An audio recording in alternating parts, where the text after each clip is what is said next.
Welcome to Between Over and Next with your hosts, Holli and Robert, a happily married couple who explore the space between what was, what is, and what's to come. From career changes to navigating life's uncertainties, this dynamic duo will empower you to live your happiest life at every age and stage. So, get ready because your journey with Holli and Robert starts now. Hello, everyone, and welcome to Between Over and Next. Hi, Holli. Hi, Robert. Albert Camus, French philosopher and author, said, "Life is the sum of all your choices." Decisions, decisions, decisions. Should I skip playing pickleball in the morning so I can sleep a little later? Should I wear the red top or the black top? Should I have a cone or a cup? Should I turn left or right? Should I have the chai at Starbucks or my shake at home?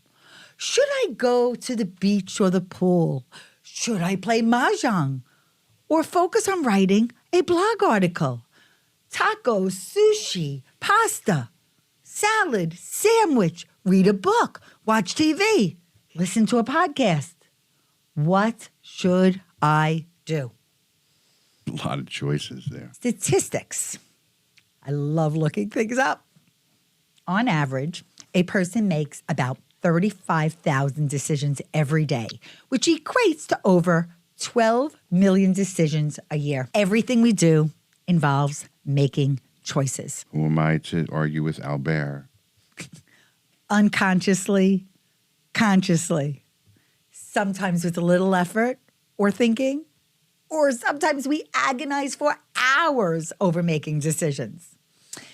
With this podcast, Between Over and Next, there's lots of decision making. The who, what, where, when, why, how. Every single episode, Robert. The who, is it just going to be us? Right. As your hosts, or are we going to invite a featured guest? When are we going to record the podcast? Where are we going to record the podcast? Are our guests going to be in person or online? And what are we going to talk about? How do we select the topic? Today's is focused on choices and decision making. Yeah. And then why we're recording this podcast, Robert? Why are we recording Between Over and Next? Well, because we enjoy podcasting, and we had been away from having our own podcast for quite a while since we stopped producing episodes for Wedding Podcast Network. And it's all in timing and readiness. And the universe spoke to us and made the space for us to be able to produce a podcast the way we believe a podcast should be produced.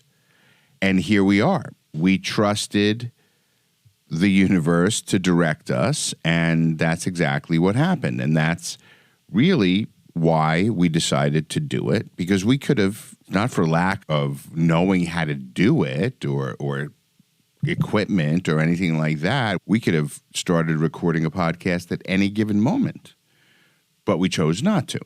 When we decided to launch Between Over and Next, we were presented with an idea and a concept because of a film documentary that we watched, and everything clicked, and that light bulb went off, and we knew what we had to do. Here we are, 30 episodes in, basically, and on a good trajectory, knowing that there's a lot that goes into producing a weekly show with substance, and things have been going great. Well, I would like to enlighten our listeners and viewers that this is actually take 2 of this episode. I want to be transparent with our audiences. And after we recorded it, the first go around about decision making, I felt there was information that wasn't part of that episode, that it wasn't as full and, robust. I've talked about this prior about plan, do, review, assess, repeat, and those are all decisions. Plan, do, review, assess, repeat with every episode. And we do strive for excellence, and we do have our own personal experiences to share with you. It didn't sit well with me. So as we were sitting at the pool yesterday and kind of reflecting on that episode, I discussed this with Robert. We made a decision together to re-record the episode. And you know what? You wouldn't have probably known any differently, but we did. And that matters. It's worth the time to revisit. So I went to the mall and I bought another cassette tape so we could record another show. What I'm really grateful for is not only you being my partner in every way, but you really are the technical guru when it comes to packaging this podcast. We are an amazing team together, being able to talk about a variety of different topics that impact people personally and professionally. Choice is an act of selecting or making a decision when faced with two or more possibilities. And all of our decisions accumulate to shape our lives. So when we were talking yesterday, originally we were just talking about small decisions or big decisions and keeping them separate. And then as Robert and I continued to talk about this post the first recording, Robert, you said to me, they're everyday decisions and they are really subjective. Yeah. Because first we were talking about difficult and easy. And that wasn't really a fair barometer because what may be an easy decision for me may not be an easy decision for you. So I think breaking it down, there are frequent or daily decisions that we make, and then there are less frequent decisions that we make that probably carry a bit more impact in our lives than our daily decisions, right? So our daily decisions are what to have to lunch, which way should I drive, should I pick up the dry cleaning before I go to work or after on the way home, as opposed to let's decide where we want to go on vacation this summer, or planning a trip of some kind, or booking hotel rooms, or things like that you may do less frequently that may not be as comfortable for you. Well, not only that, it's also time and money. There's other factors that come into that decision making. Right. Am I going to renew my cellular phone contract, or am I going to go to a new company and get a new phone and a carrying case for it? But now I'm committed for the next 3 years to this company. So that has far more impact than, is it going to be Jersey Mike's or Panera? Well, we had Jersey Mike's today. Okay, let's go to Panera tomorrow. You know, well, it's interesting when you talk about the travel part. Like we were trying to plan a getaway with the family to go to the Finger Lakes for Alex's birthday. And you really do need more lead time to really find the best possible lodging. We started a little later and there was slim pickings. So you know what? We're going to postpone the trip when we have more options. Right. That was an okay decision. And then we'll have a plan B. Well, it was an okay decision because of our family and Desires. birthday boy being accommodating and not making it a big deal that we go ahead and celebrate his birthday on the weekend of his birthday. Well, I would have liked to do that. Making the decision to wait a couple of weeks so that we have a better selection of rental houses than we would have had on Labor Day weekend, right? When everybody wants the vacation home. What's interesting is with decision making, some decisions we make on our own. Some decisions you make it with others, like planning a family getaway. Some are made for you. And that's what I was going to say. Some are made for you. For instance, I think about when we came home from our honeymoon, our partnership really began professionally. And we made that decision together. Well, yes, in a way, it was made for us because, again, the universe made the space for something to happen. The timing was that literally we walked into the office for the first time after getting home from our honeymoon is when all of that took place. Had that timing been a year down the line, let's say, maybe you would have been doing something else. What would have happened if Material Information didn't close down? And your decision to stay with Marcy, and then suddenly that grows and you're committed to that, and now you're involved in a business that requires a lot of travel. And you're spending a couple of weeks every month away from home. And now suddenly I go get myself a girlfriend. And I start another family in parallel to you. Look at how that would have happened. I would have had to been doing 2 podcasts. One with you, one with her. It's just amazing that just sometimes things work out. God, he really does make me laugh and smile, even with his ridiculousness. So, no, but everything has a... I believe everything happens for a reason, but the thing is we're talking about decisions. And there are so many that we make as parents of young adults and as sexagenarian children of parents who are in their 80s, right? I think it's interesting to gauge how much you want to or don't want to honor your parents' advice, opinions, and guidance. Because I've always valued my parents' input when I ask for it. And I hope our children appreciate what we share with them for them to realize that we've been there, done that, and this would be our suggestion. Yes, but you said a couple of things there. I don't remember getting a lot of advice from my parents. I don't remember those pearls of wisdom. I don't. And I think for me, I elicit my opinion and I give my advice unsolicited to my children all the time. But I don't care. I think that's also based on... I don't wait to be asked, Dad, what do you think? I tell my children what I think as soon as I learn the information I need to learn. It's a responsibility, I think, of parents. I hear it over and over again, and it was just yesterday because it brought back 2 things to me that we just said. It was something to have to do with pizza. You start thinking about something and suddenly it appears in your social media feed.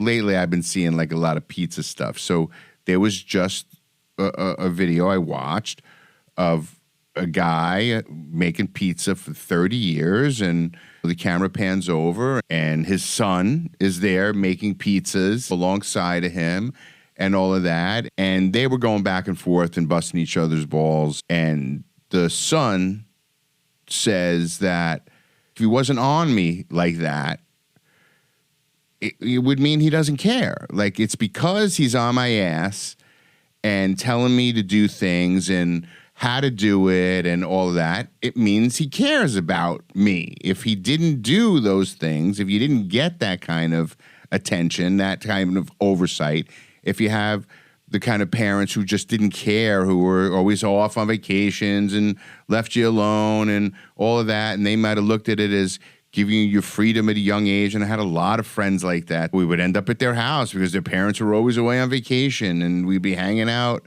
unsupervised and all of that. Time and time again, I think studies show that parents that are there and involved, a little bit up their ass and wanting to know what they much prefer that than a parent who was just not around to care about what decisions they may or may not have been making. At all ages. So I'm going to link to episode 4 with our kids, because I think a lot of the decisions they've made along the way, they have taken our advice into consideration. See a little proof from time to time that they were listening. I'm going to talk about some of the key things that we make decisions about. And I know whether it's been in our own lives as we're still growing up, and how we have parents have been part of their journey. So even starting at the very beginning of education, I went to BU School of Management and I transferred to FIT. Well, that was a really big decision, Robert. First of all, deciding even to go away, what college you choose in the first place, and also helping our children pair their skills and talents and their dreams with the right experience. The choice may be not to go to college. You might be an entrepreneurial mindset and say, you know what, I just want to start a business, or I'm just not ready for college yet. But we were also careful to guide our children into deciding to choose a school that was relatively nearby. Lindsay, of course, was much closer. She was 25 minutes away. But Alex was 2 hours away, 2.5 with traffic. Connecticut. And we really tried our best because Alex would have liked to go to the moon to go to college, as far away as possible. And not realizing that he comes from a family that he likes to be around, and that if he decides to go to college in California, the times that we'd be able to see him or visit with him or he'd be able to come home, whatever, would be much fewer. So maybe we should rethink that. Now, I know a lot of parents encourage their children, go to a great school far away, I'll get on a plane, Great. We're lucky, I believe, to live in an area that within 2 to 4 hour radius of where we are, right, driving distance, some of the finest schools in the world exist. And listen, I'm not going to say that wasn't a selfish act, okay? Yeah, I want to be able to jump in a car and drive to go see them on a weekend or whatever, instead of having to go through okay, we got to book flights, and now we got to book a hotel, and take off from work, and go, whatever it is, right? Much more complicated when you have to travel to go see your kids in college. We have a responsibility, I think, as parents, to assist our children in trying to make the best decisions based on what we have experienced and what we know in life. Picking a college is a big decision. If you don't make the right decision, it's okay because you have options and you can transfer. It's not the end of the world. And the other thing that I think is important is continue to be a lifelong learner and continuing education. Learning today is a much easier process because we have information at our fingertips. So you would hope that more information would help us make better, more informed decisions. Career is a really big decision, okay? Well, especially as a high school into college age / graduate. Well, that's your first entree into thinking, what do I want to be? That's an ongoing journey, Robert. Listen, in my opinion, it's not going to change the way universities are set up. But I think that sometimes being in a very specific major can sometimes work against you. It could pigeonhole you. Because at 20, do you really know what you want to be when you grow up? Yeah, you're excited about certain things, but maybe once reality hits and you realize there's no jobs in this field, what do I do now? It's very difficult, I think, as a younger person and even as a young adult in your 20s to know what you really want. And I think a well-rounded education, giving you exposure to lots of things, I think for people who are undecided of what they really want is a much better choice, because it doesn't matter. When you get hired for a job, they're going to train you how to do the job. I mean, your skill set is your skill set. You need to know how to use a computer and look things up and write well and speak well. But whatever job you're going to get, they're going to train you to do. And then you're going to see, do I love it? Or do I have to decide to now, pivot again and find something? Because you should never, ever settle, right? Just because you've made a decision to do something. Very few decisions are permanent decisions. Very few. Career can mean lots of different things because there are some people that say, you know what? I want to travel for my job. I want to make a lot of money. All of those things are choices. You can pretty much do anything you want to do. You should never give up your quest to find what it is that you love. Probably 8-9 years ago, we first saw the statistic of The average 35-year-old will have had 12 jobs. Some people say, wow, that's a lot. But if you think about it, if you haven't landed where you love, then I think you have to continue the quest. Again, very few decisions are permanent. Relationships are very important decisions. Who you want to date, who you ultimately marry. Do you want to stay married, or do you possibly want to consider divorce? I think a lot of that comes down to making the wrong decision to begin with. Sometimes. I think people grow apart too. people do grow apart. And some people don't grow together. We have the same goals, ideals, values, even though our personality types are so different, which, by the way, I think taking the Myers-Briggs Type Indicator assessment really gives you a little insight. It should be your third date. What?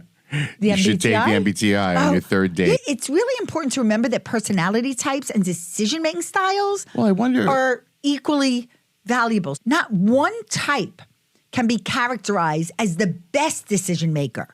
Type is all about what you prefer. I would love to know how many single people who have online dating profiles have revealed their MBTI. I think they should. I think that should be a prerequisite. I guess people who know what that means would know what that means, and others would be like, And then, the heck is wanting that? to learn more. So definitely check out that episode. It'll be in the show notes regarding the MBTI. We should ask Michael if they had that statistic, if they had done any research to see if their You mean if with the online MBTI dating? shows up within dating profile. We will come back to that and answer that in a future episode. Whether you're entering into a new relationship or have a sustainable, long, loving marriage like Robert and I have, 33 years all in a row, that is also a decision. If you're listening and watching in 2024. Then once you decide to have a significant other, lifelong partner, you make lots of other decisions. Do you want to have children? How many kids do you want? These are not your everyday decisions. They'll impact your future. Right. They're big to me. Impactful, long-lasting. And another big thing is where you live. What city, what country, even think of our journey. We started in Brooklyn because that's where our parents brought us up. And then you moved to Staten Island and I moved to Long Island. Then I moved to the city and you moved to Bayonne. And then we met. And here we are in New Jersey. I never thought I'd be a bridge and tunnel girl, by the way. Here I am. I'm in New Jersey for a long time. Since we're together, 33 years. Yes. And I love it. So where you live or investing in buying a house are big decisions. But then you think about all those places I just said, we had to move. And let me tell you, moving is a whole other host of decision-making because you say, okay, after 30 years of living in a house, what am I going to keep? What am I going to throw away? What am I going to donate? Right. Do you remember that? And yes. Now, Lolo, But- you say this almost every day. I'm so happy we kept Lolo. I'm so happy we kept Lolo. Now, it's a beautiful, antique, life-sized clown that is so fabulous that it was my parents, and then they gifted it to me. This is like a one-of-a-kind kind of thing. it's I Thought was about like- selling it, getting rid of it, and there were a few things that Holly decided was going. Including and then his coffee I table down decided here. was staying. Right. And I was able to negotiate. I put my reason in for all of that. You did. And actually, you negotiated our Samsung frame TVs. You know Yeah, what? We but had a lot of negotiating. Because I knew these were important decisions. But then even setting up this studio, those decisions, and then the decorating of the house. What should the paint color be? And what should the flooring be? And what should the mirrors and the light fixtures be? That is a lot to take care of. That was a singular project. You should see me buy peaches. The other big thing is money. Some people have financial advisors. Some people do their own investing. Some people are very intentional with their savings and how you spend your money. Right. I always say the greatest wealth is health. Health choices. When you want to make significant life changes, let's say you're a smoker or you have weight you need to lose because it is impacting your overall well-being? Do you go to the doctor? Do you go for your annual mammogram? Do you check your cardio health? Do you go for an annual physical? We encourage it. We do. We walk the walk. Yes. Your creative pursuits. We all pick and choose what we do. I love pickleball and mahjong and playing games. We talked about that in a recent episode, all about small treats, elevating daily joy. And something we also really want to encourage you is to think about how you want to be remembered. And those are decisions you need to make and ask yourself. So leaving a legacy in sickness and in health. When I think of your work at Through My Eyes, that was important decision-making for the person who did the video as well as their family sometimes. Tell everyone a little bit about that. Yeah, recording end-of-life biography videos, very impactful, long-lasting legacies of people. Just a very rewarding time in my career to be able to do that. That's a decision to record with your parent or grandparent and learn the stories of their lives. We will have a link to our How to Leave a Legacy guide. On Between Over and Next, we like to talk about the pivotal moments. And I believe the space between over and next, all the decisions we make along the way, very often we have to learn how to handle the doubt, the fear, and the what ifs.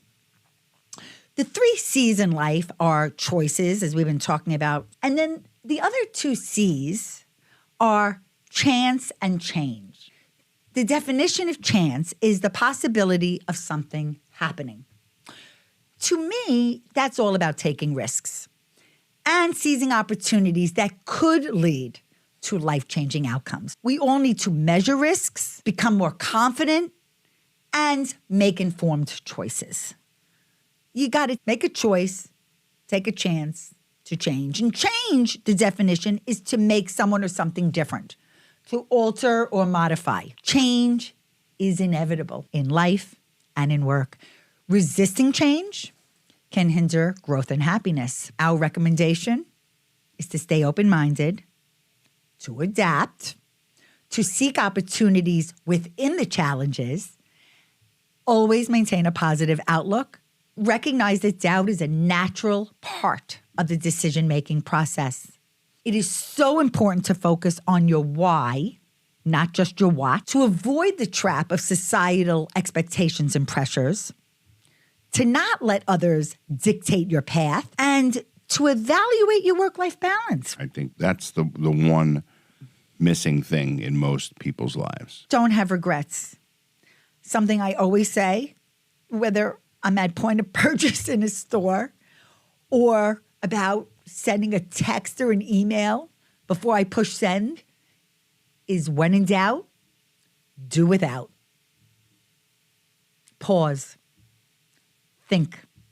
Ultimately, it's so important to do what makes you happy, what matters most to you, to fit your needs and that situation. So, final thoughts. Every decision comes with uncertainties. The danger of inaction can lead to missed opportunities. Different choices can lead to an entirely different journey. And sometimes you have to make the wrong choice to know the right one. I agree 100% with everything you just said. Some strategies to reduce overwhelm in decision-making are to prioritize your decisions, focus on what's most important, short-term and long-term. Simplify your choices. Limit the options to reduce decision fatigue. Set deadlines. Avoid overthinking by setting a time frame.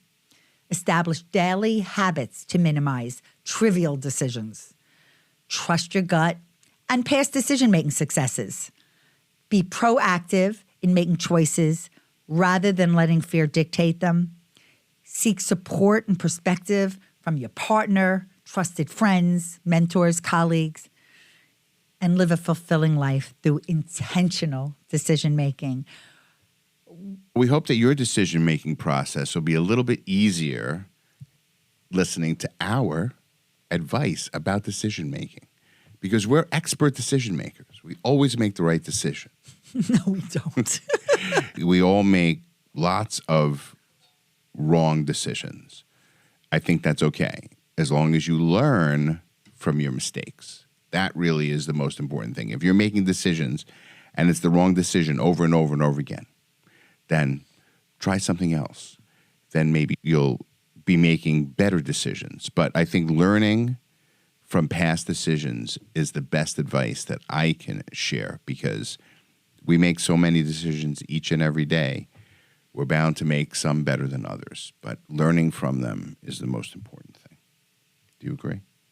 Of course I agree. Of course. I told her she has to say that. So thank you all for tuning in to Between Over and Next. We certainly appreciate you being here.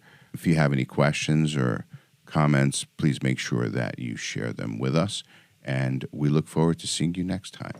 Thanks for tuning in to Between Over and Next. We hope you enjoyed this episode and found it meaningful and insightful. If you value it to be worthwhile, please share it with your friends and family. We would really appreciate it if you could take a moment to write a review for us.